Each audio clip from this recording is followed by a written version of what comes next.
Bonjour, je m'appelle Dorota Bednarek, je suis une artiste franco-polonaise. J'ai grandi en Pologne où j'ai fait mes études aux Beaux-Arts de Pologne. Par la suite, je suis venue en France.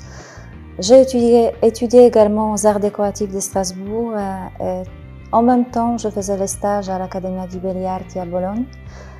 Je suis une artiste matiériste, je pourrais dire. Mon travail oscille entre la peinture et la sculpture.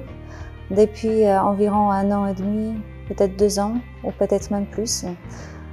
Picasso disait qu'un travail d'artiste entre 1 minute et 10 ans. Je pourrais dire que mon projet dont je souhaiterais parler, il a débuté il y a 10 ans déjà. C'est un projet que je poursuis donc depuis 1 an et demi, 2 ans, réellement. Un projet de 10 sculptures monumentales, dont 2 déjà sont réalisées. Voilà, c'est ce que je pourrais dire pour me présenter en quelques mots. Je fais beaucoup de choses si vous voulez, mais je pense que ma vraie formation c'est celle avec moi-même, face à moi-même, parce que mis à part les études de l'art, j'ai toujours été en soif d'apprendre sur le monde, sur moi-même. Je fais un long travail du développement personnel, à travers duquel je me suis répondu moi-même à des questions très importantes concernant notre monde, nos sociétés, l'humain, sa place, la quête du sens tout simplement. Et tout ce que j'ai appris, j'essaye de le transmettre à travers mon art. Parce que mon art, même si au départ c'était une grande passion et un grand plaisir en soi, aujourd'hui il est juste un support pour véhiculer certains messages importants. Puisque, comme disait un poète que j'aime beaucoup, Rilke, un artiste, il est là pour montrer ce qu'on ne voit plus, puisque cette course infernale dans laquelle on est tous plongés, notre vie va trop vite. Et parfois, on perd le contact avec l'essentiel, entre autres avec nous-mêmes. Et surtout, au jour d'aujourd'hui, où avec l'avancée des technologies, on dirait que l'humain, il n'a pas su suivre. C'est comme si on n'avait pas su y mettre la conscience. C'est de cela que je parle à travers mes œuvres, de la conscience, par le biais des symboliques. Vous savez, ce qui m'a rapproché de votre établissement, c'est une phrase, entre autres, que j'ai entendue, que l'impossible n'existe pas. Donc, pour répondre à votre question, je me suis jamais posé la question. C'est vrai que j'ai suivi les formations, mais je les ai suivies surtout parce que c'est comme si j'avais besoin de m'autoriser moi-même de devenir artiste. Être artiste, c'est quelque chose qui nous semble être très mystérieux. Personne ne sait comment on fait pour devenir artiste. Qu'est-ce qui fait qu'un est l'artiste et l'autre ne l'est pas? Bien évidemment, c'est bien d'avoir des formations. Côté technique est très important. Par contre, je pense qu'on a toute une vie pour apprendre. J'ai beaucoup appris avec mes 2 premiers monolithes. Avant de me lancer, personne ne m'a dit comment construire une œuvre de 3 tonnes. J'ai appris sur le champ. Je posais les questions, j'allais voir des entreprises. Je m'instruisais moi-même.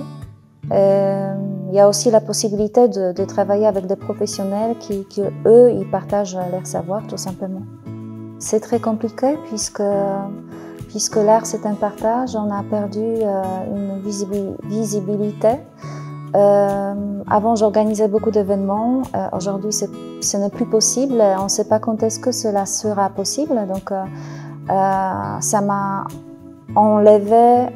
Il n'y a plus de contact avec le public, qui était un nourrissant pour l'artiste, et 2, ça nous permet de nous faire connaître et de vendre, bien évidemment, puisque je fais partie des artistes qui en vivent entièrement.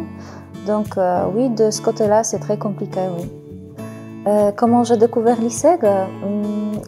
Auparavant, j'en ai entendu parler, d'ailleurs pas mal. J'ai entendu parler de M. Hamel, le directeur, qui est quelqu'un qui est très ouvert à l'art. et à des initiatives qui est dans la communication. D'ailleurs, on est dans une grande école de marketing et de la communication.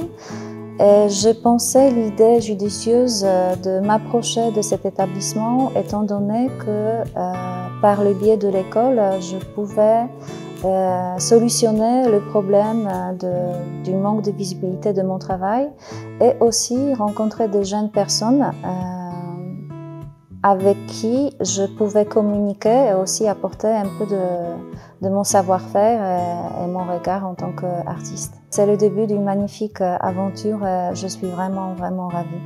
Je pense que cela permettra aux artistes de contourner peut-être cette crise et aussi aux jeunes de peut-être créer plus tard de nouveaux métiers, des possibilités à offrir aux artistes. Qu'est-ce que je donnais comme conseil? C'est le même conseil que je donnerais à tout un humain qui a un petit rêve en soi, c'est de le poursuivre, ne jamais abandonner. C'est d'écouter son petit cœur parce qu'il n'y a que lui qui connaît la voie du bonheur. Et je pense que quand on poursuit et essaye de réaliser nos rêves,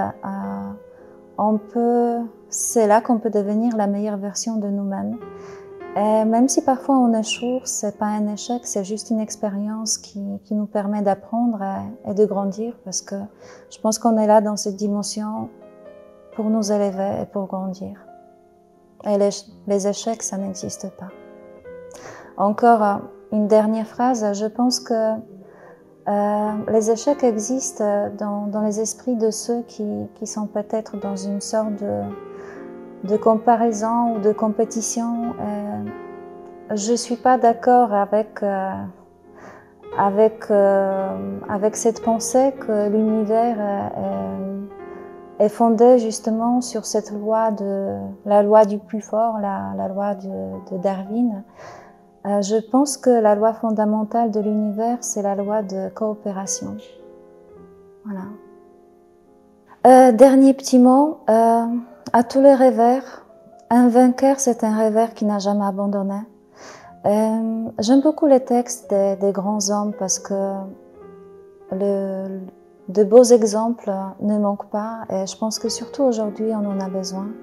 Nelson Mandela, il disait que la grandeur n'est pas juste l'apanage de quelques élus, elle se trouve en chacun de nous. Et lorsque nous laissons notre âme répandre notre lumière, nous autorisons les autres à faire de même. Lorsque nous nous affranchissons de notre propre Père, cela libère automatiquement les autres. Croyons en nous.